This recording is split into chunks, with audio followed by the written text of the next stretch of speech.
warahmatullahi wabarakatuh.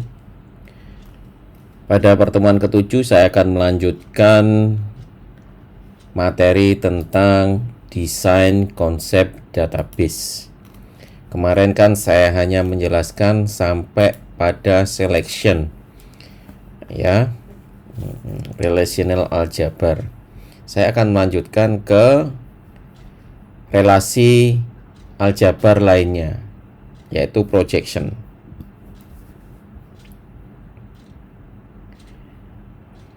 Oke, apa itu relational projection? Operasi projection, ya. Operasi ini berfungsi untuk memilih nilai atribut tertentu dari sebuah relasi tabel. Simbolnya pi, ya, pi ya digunakan, atau p ya, digunakan untuk menunjukkan operasi projection. Rumusnya simbol p, subscript field, ini field ya, kemudian dalam kurung table. Jadi maksudnya itu field yang ingin ditampilkan. Operasi projection ini sama dengan operasi view, menampilkan, ya. Misal contoh, menampilkan nama mahasiswa dan NPM pada tabel mahasiswa. Aljabar relasionalnya sebagai berikut.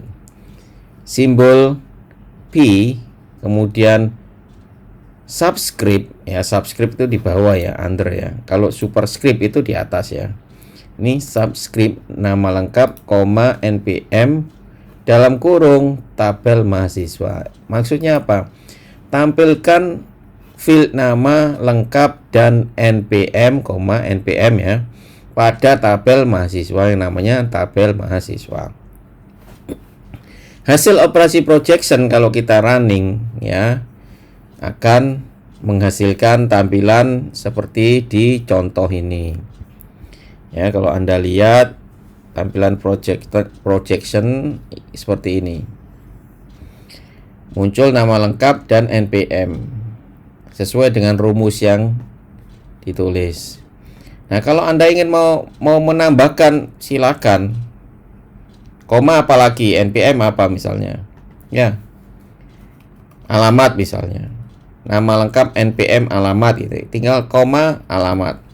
Nanti akan muncul alamat. Nah, ini nanti saya ingin Anda mempraktekkan ya, langsung secara online. Saya beri akses Anda khusus ya untuk mahasiswa saya beri akses ke cloud database untuk latihan. Anda coba latihan bagaimana melakukan operasi projection dengan melakukan query ya. Nanti saya akan berikan contoh ke Anda. Ini itu operasi projection. Kemudian yang selanjutnya adalah operasi union. Apa itu operasi union? Operasi yang berfungsi untuk mendapatkan gabungan dari nilai atribut suatu tabel relasi dengan nilai atribut dari tabel relasi lainnya. Simbol U digunakan untuk menunjukkan operasi union. Operasi union bernilai benar bila terpenuhi dua kondisi, yaitu derajat dari dua tabel relasi yang dioperasikan harus sama dan domain dari atribut yang dioperasikan juga sama. Derajat itu maksudnya apa? ID mahasiswa harus dengan ID mahasiswa, itu maksudnya ya. Kemudian rumusnya bagaimana? P field dalam kurung table, U subscript lagi field dalam kurung table. Ya.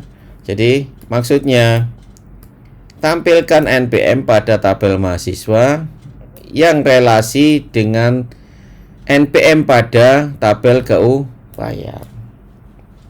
Yang memiliki relasi dengan NPM pada GU tabel namanya GU bayar. Hasil operasi union akan muncul seperti ini. Ya. Nih. Praktekkan Anda. Nanti saya akan kasih contoh ke Anda. Ya, melalui Zoom. Oke, ini operasi union. Sekarang operasi set difference. Apa operasi set difference? Operasi ini berfungsi untuk mendapatkan nilai yang ada dalam sebuah tabel relasi, tapi tidak ada dalam tabel relasi lainnya. Simbolnya itu minus. Ya. Digunakan tunjukkan operasi set difference. Minus ini. Rumusnya P field subscript field nama table minus field nama table. Ya. Jadi kalau begini, ini misalnya, ya. Nanti menampilkan NPM yang mana yang nggak ada di tabel relasinya. Ya. Ini ya. Akan dimunculkan. Ini hasilnya. Ini operasi set difference. Nah, kemudian untuk operasi selanjutnya yaitu Cartesian product. Operasi ini berfungsi untuk mengkombinasikan informasi yang ada dalam dua tabel relasi dan menghasilkan sebuah tabel relasi yang baru. Jadi dua tabel direlasikan menjadi tabel baru. Nah, misal ini contoh ya. Tampilkan ID dosen, ID kelas, ya, tem ID MK Pro, tahun, semester pada tabel plot dosen, ya. Kemudian field ini ya, saya baca field kelas pada tabel kelas di mana kelas itu namanya DA1. Jadi tampilkan nama kelasnya hanya DA1 aja. Nah, relasi aljabar relasionalnya seperti ini. Ini simbol ini ya. Kemudian tabel plot dosen titik ID kelas sama dengan tabel kelas titik ID kelas. Ini maksudnya ya, relasikan tabel plot dosen ID kelas pada tabel plot dosen dengan ID kelas pada tabel kelas. Ya. Dengan kondisi ini kondisi ya. Kondisi. Ya. Where kelas sama dengan DA1. Ya, kemudian dalam kurung buka ya. P ID dosen. Ini maksudnya tampilkan ID dosen, ID kelas, tem ID MK Pro, tahun, semester pada tabel plot dosen yang direlasikan dengan tabel kelas dengan relasikan dengan kelas pada tabel kelas. Ya.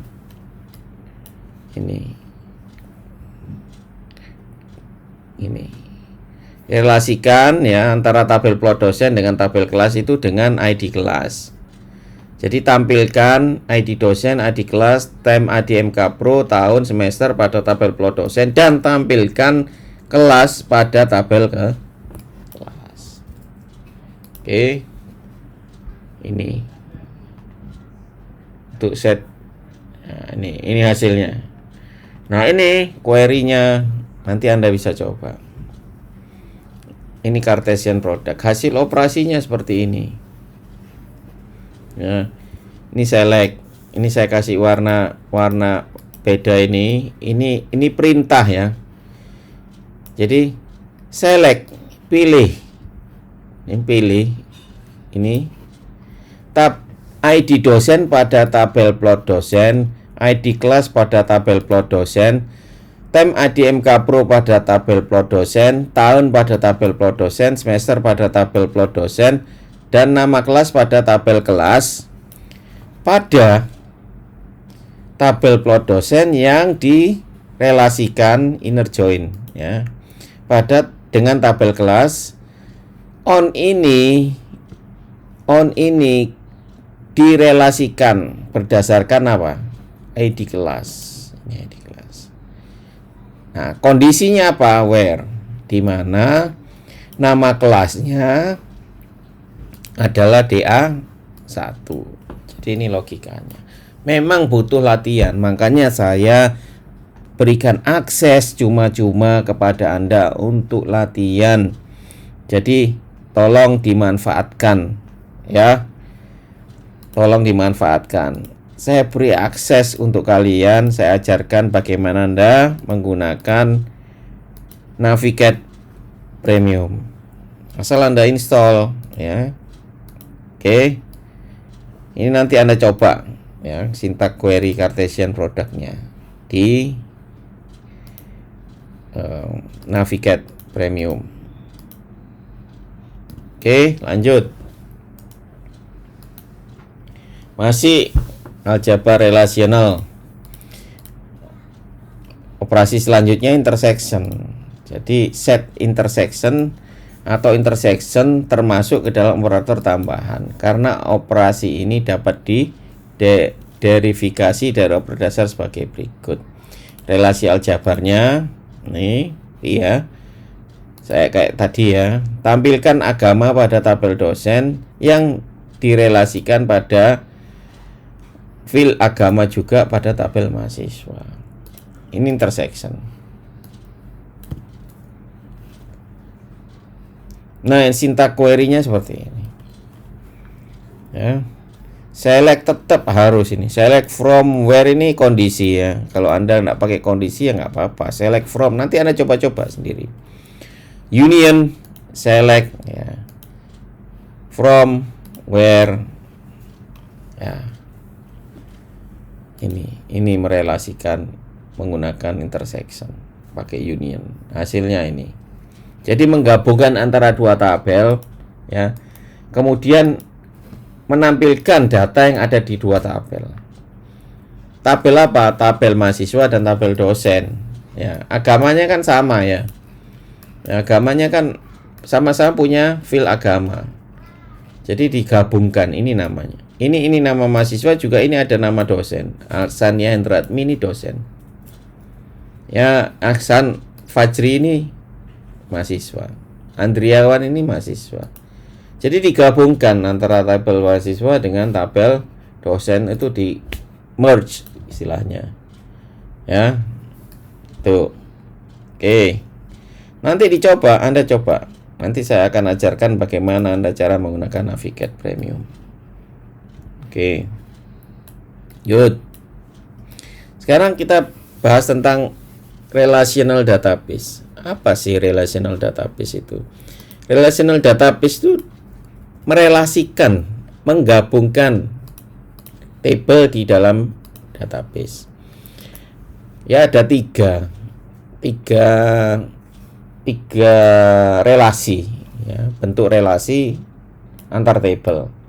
Yang pertama one to one, yang kedua one to many, yang ketiga many to many. Apa maksudnya? One to one ini relasi antara dua tabel di mana ya, setiap baris yang ada di tabel pertama itu berhubungan hanya dengan satu baris pada tabel kedua. Maksudnya hanya berhubungan satu lawan satu. Nanti saya akan kasih contoh ya. Saya kasih contoh. Mana hubungan one to one, mana hubungan one to many. One to many artinya satu ke banyak. Ya, one to one satu ke satu. One to many satu ke banyak. Many to many banyak ke banyak. Ya. Jadi banyak baris di tabel pertama ya. Kalau many to many ya, berhubungan dengan banyak baris di tabel kedua. Kalau one to many, satu baris di tabel pertama berhubungan dengan banyak baris di tabel kedua. Itu one to many. Nanti saya akan kasih contoh ya, dan Anda bisa coba. Ya. Oke. Nah, ini.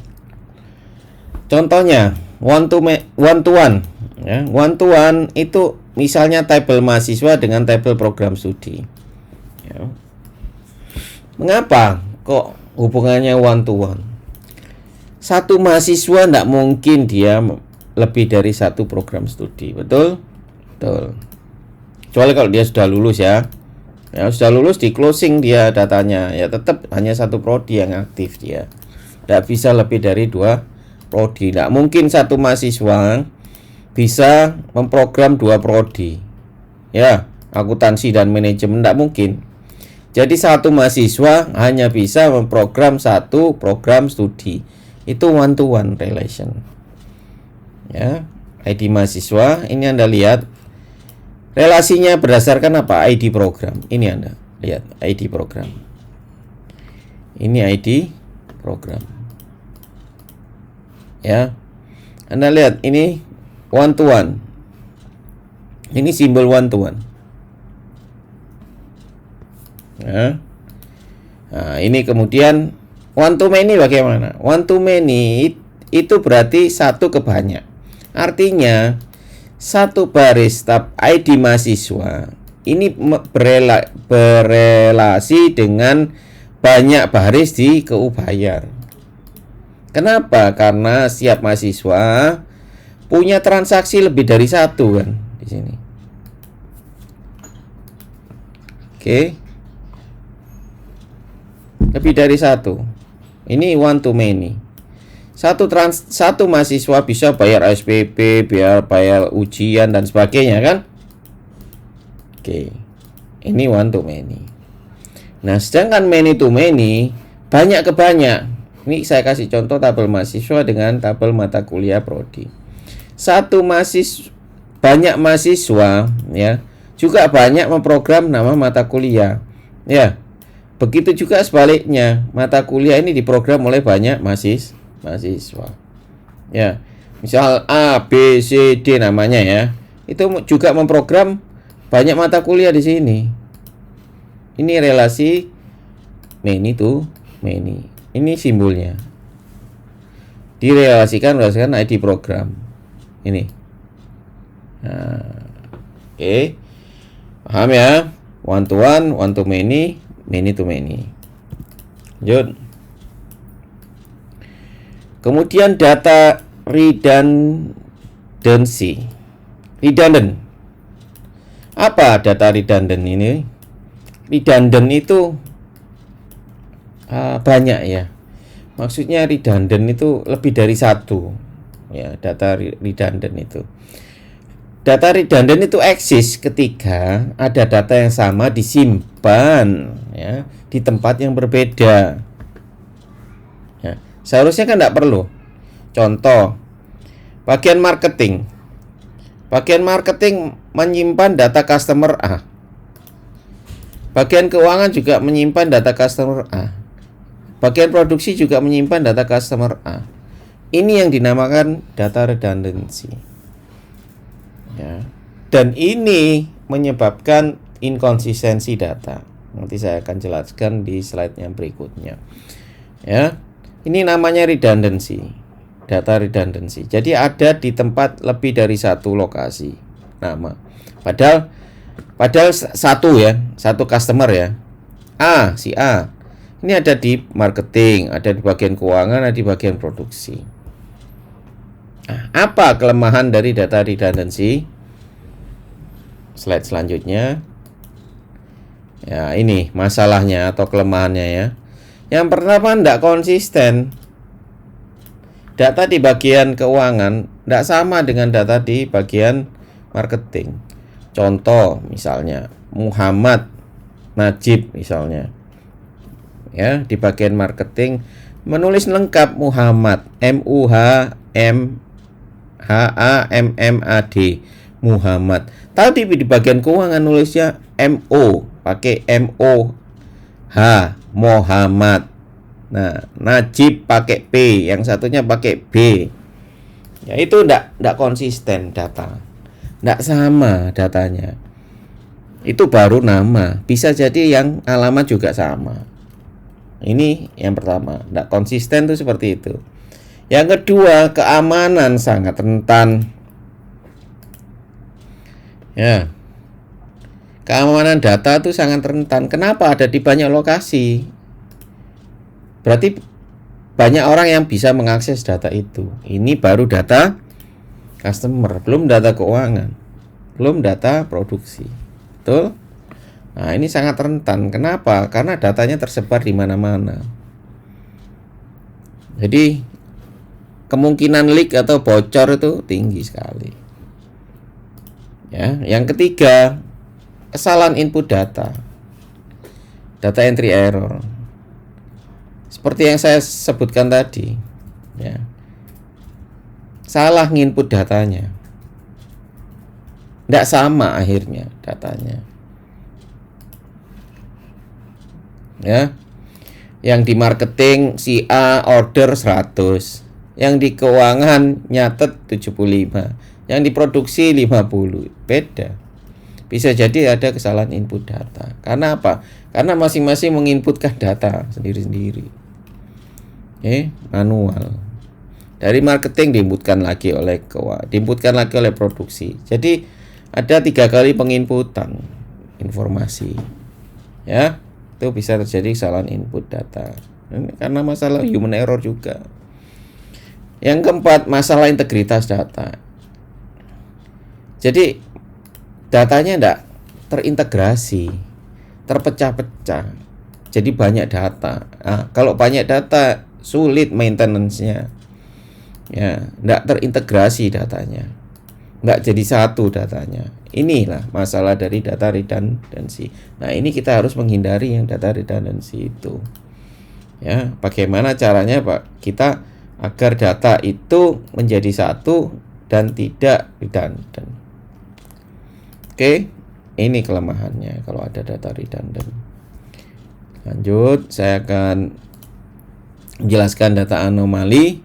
Apa itu data anomali? Ya, data anomali ya, anomali itu kan maksudnya kan tidak normal. Ya, tidak normal itu ya akibat dari data redundant. Ya. Jadi ada 3 tidak normalnya data itu. Ada 3, update anomalies, insertion anomalies, dan deletion anomalies. Jadi seperti tadi, jika kalau update anomalies, misalnya ada perubahan di bagian keuangan, ya data customernya berubah alamatnya, otomatis kan harus merubah juga, mengupdate juga yang ada di keuangan maupun yang ada di produksi. Kenapa? Karena nanti kalau ada order, ya nanti pasti akan salah nagih dan salah pengiriman di produksi, betul?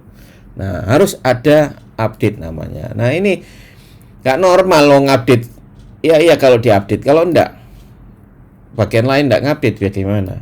Ini masalah anomali yang pertama, yaitu update anomalies. Yang anomali yang kedua yaitu insertion anomalies.